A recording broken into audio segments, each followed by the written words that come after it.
Last few weeks, to be honest, have been looking a lot like this. I've started helping out a couple of small businesses with their marketing strategy and doing just a bit of advertising and consulting help for them.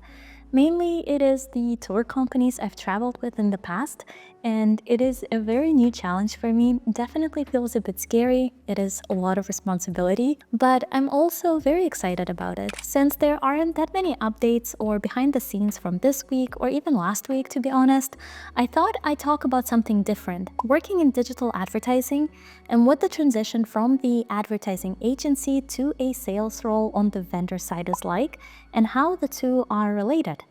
When I made this transition 3 years ago, I didn't really know what to expect, and so I want to share now a clearer picture of the role and the industry, something that my past self really needed to know. To give you a bit of a backstory, I have worked for over 5 years in advertising agencies, first 2 years in creative, and then almost 4 years in a digital advertising agency where I've specialized very heavily on social and search campaigns and to a lesser extent on programmatic and display. And I've done everything from planning marketing strategy to creating media plans, deciding which platforms to activate for what campaign, what are the KPIs, which objectives to run, and all that. And then actually going in the platforms, the ad managers, and building out all of the campaigns, as well as reporting on their performance in the end. And while I was at the agency, all the social media and really all the tech companies that we worked with had sales reps who we would work very closely with and who would help us when we had any questions. I became curious eventually about what working as that sales rep is like, and that's when I made the transition. And the last 3 years before taking this work sabbatical I'm at right now, I worked as a sales rep. I found it to be quite an interesting and nuanced role, and it's probably a role that I will come back to after I finish the sabbatical. And so my hope is that if you are trying to make a switch, this video will prepare you a bit more for it. And if you are working with ad platforms or just looking to learn more about how tech platforms handle the advertising and sales side of their businesses, you will get a bit more insight and clarity on that. And let's start from the ground up. What is tech sales? And how is it relevant to digital advertising? Well, tech sales is all about helping businesses solve problems using a product or a service that your company offers. Think of it as connecting the right tool to the right need. Your goal is to make sure clients not only use the product, but also find it genuinely helpful. Now, advertising tech sales focuses specifically on helping brands grow through digital ads. Big companies like social media platforms or search engines or programmatic or any FANG company you can think of really, they all sell access to their audience, and their main product is the exposure and reach that they can provide. For example, when a brand buys ad space on a platform, they are really buying the chance to connect with that platform's users, helping them grow and hopefully get noticed. And your goal as a sales rep is really to find and secure customers and sell the product or service you are representing. It is to bring revenue. In AdTech sales, your clients typically fall into two main categories: direct clients and agencies. When working directly with a brand or business, you're collaborating with their marketing teams to understand their goals and create a customized advertising strategy. This type of relationship is usually a bit more personal and focused because you're partnering very closely with the people behind the brand. On the other side, when you're working with creative or media agencies, you are collaborating with intermediaries who represent multiple brands. Agencies often manage large advertising budgets and run campaigns for several clients at once. And while this can mean navigating multiple layers of communication, because typically everything goes from you to agency to client, it also gives you the chance to work on diverse projects across different industries. Agencies also often establish partnership agreements with AdTech platforms based on the volume of media spend, and these agreements typically include incentives for reaching specific spending thresholds. So for example, if an agency commits to spending a certain amount on your platform across all of its clients, then they might receive benefits like creative services, detailed performance studies, or access to exclusive events. These perks are really designed to strengthen the partnership and add value beyond just ad placements. And it's something that can help you as a sales lead for that agency or that group of clients to plan your quota properly.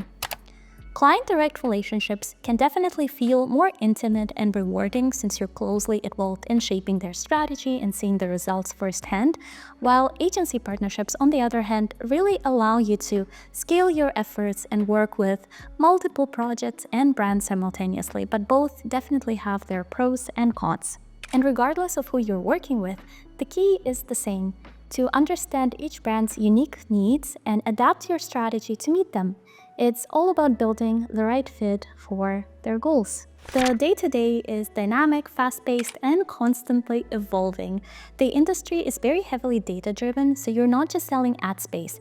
You're diving into metrics, helping clients optimize their campaigns with the goal to show them the ROI, return on investment, of their spend. But if we're talking specifics, typically I'd schedule my workday in 2 blocks, where in the morning I'd focus on monitoring any active campaigns, so looking at performance metrics against benchmarks, making any optimizations needed, like adjusting bids, as well as creating and booking campaigns that have been already signed off. This is when I would also put together report decks for the clients, showing past campaigns, wins, learnings. And then the second half of the day would be locked in for meetings and a bit more creative work, like putting together pitches, reaching out to internal teams like creative, measurement, or product to brainstorm ideas and potentially new solutions. From my experience, all sales teams are structured similarly across all the companies. Only titles change really, but there's always a director or a sales lead on the top. There can also be multiple depending on how big the team is and the business is. And sometimes each vertical or a group of verticals can have their individual leads. Usually, there is also a team of 2 people working on a specific portfolio of clients. An account executive who does a bit more of selling, putting proposals together, reaching out to new clients, and locking in the campaigns. And the account manager who manages active partnerships and upselling existing clients.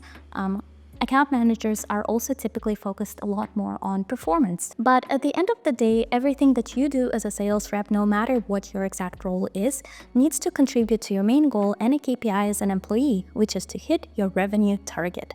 So let's talk a little bit more about that. So how exactly are sales targets being set?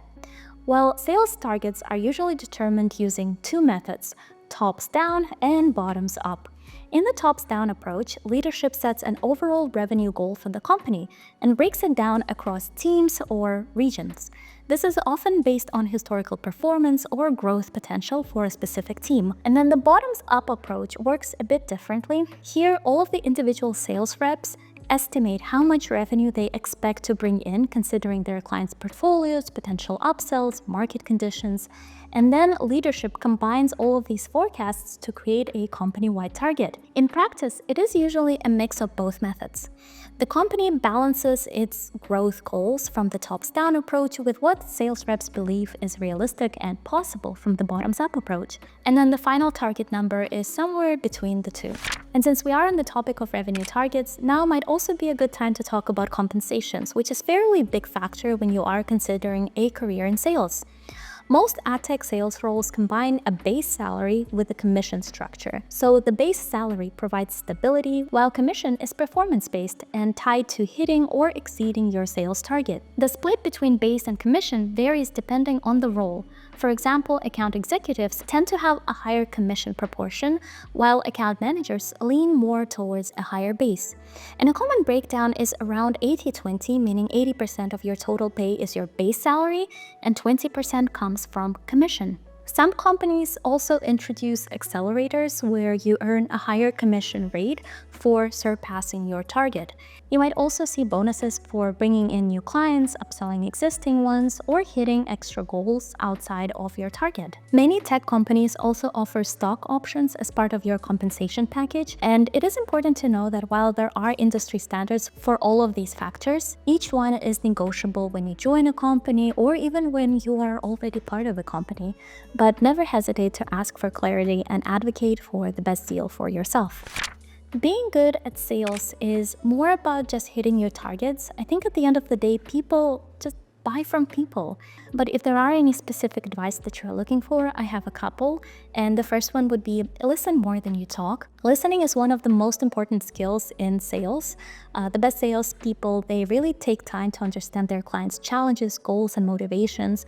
And asking questions, especially the ones that might seem very silly in the moment, I think is crucial because those are often the ones that uncover the most valuable insights. The second, I'd say, is to be adaptable.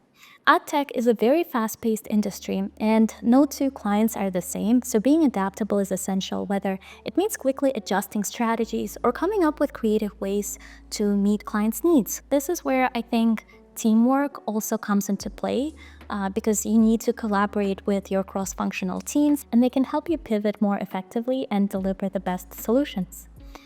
The third one would be to know your product inside and out, which is kind of basic, but it is a key aspect of being successful. You also don't need to be the most technical or knowledgeable person in the room, but you should be able to clearly explain how your product solves clients' problems, and sometimes that can involve translating complex concepts into simple insights. I personally like to use a method inspired by the subreddit r/explainlikeit'slife when answering client questions. So no matter how complex the new product is or the report that I'm presenting, I mentally check if my explanation is simple and clear to follow. And if it is, I know that I'm on the right track. Finally, it's important to embrace the ups and downs of sales. Hearing no is a big part of the job. I'd say it's one of the main parts of the job, and it can be very discouraging. But the key is to always stay persistent, adapt, and keep moving forward. Ultimately, I think being a good salesperson isn't just about closing the deals. It is about building trust, solving problems, and creating those relationships, long-term relationships with your clients. So I hope this gave you some clarity. If you do have any questions or thoughts, please ask away and I'll try to answer them to the best of my knowledge and ability. And thank you for watching this video. I will see you in the next one. Bye!